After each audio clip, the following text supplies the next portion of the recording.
Good afternoon. This is Don Cook, Vice President Legislative Affairs at Georgia Society of CPAs. I've got some great news. I'm just going to start with it real fast. The Conformity Bill, House Bill 1199, did pass out of the State House this week, passed through the House earlier this week, passed out of the Senate.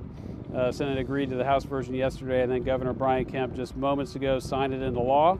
And so we have conformity in the state of Georgia as of right now, which is fantastic. It's great news for not only taxpayers, great news for tax practitioners, CPAs, and fantastic news obviously for the Department of Revenue and our administrator of the tax code here in the state. So fantastic news, and definitely stay tuned.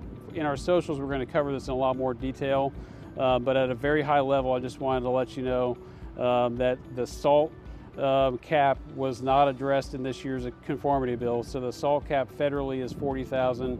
At the state level, it's still going to be that $10,000. So again, that SALT cap was not addressed in this year's conformity bill.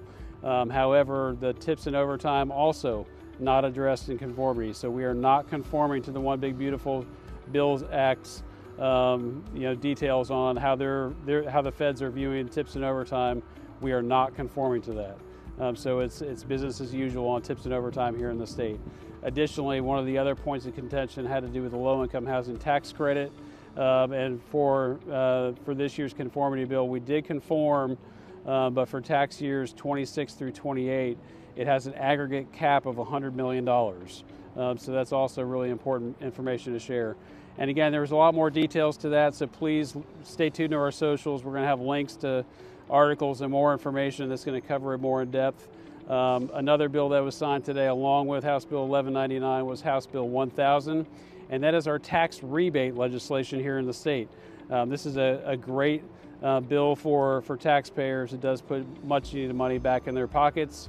It's $250 rebate for those who are filing individually, $500 for those who are filing joint, and then $375 for those that are filing as heads of household. So that's great news, and Governor Kemp has done that in years past. This marks the fourth rebate that he's gotten out, and certainly was something that he ran on in his election, and then also mentioned a number of times leading up to this year's legislative session. So great news for Georgians on that front as well.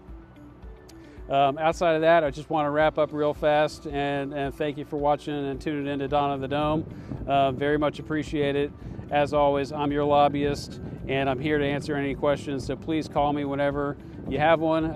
My cell number is the best one to reach me on. It's 404-877-2154.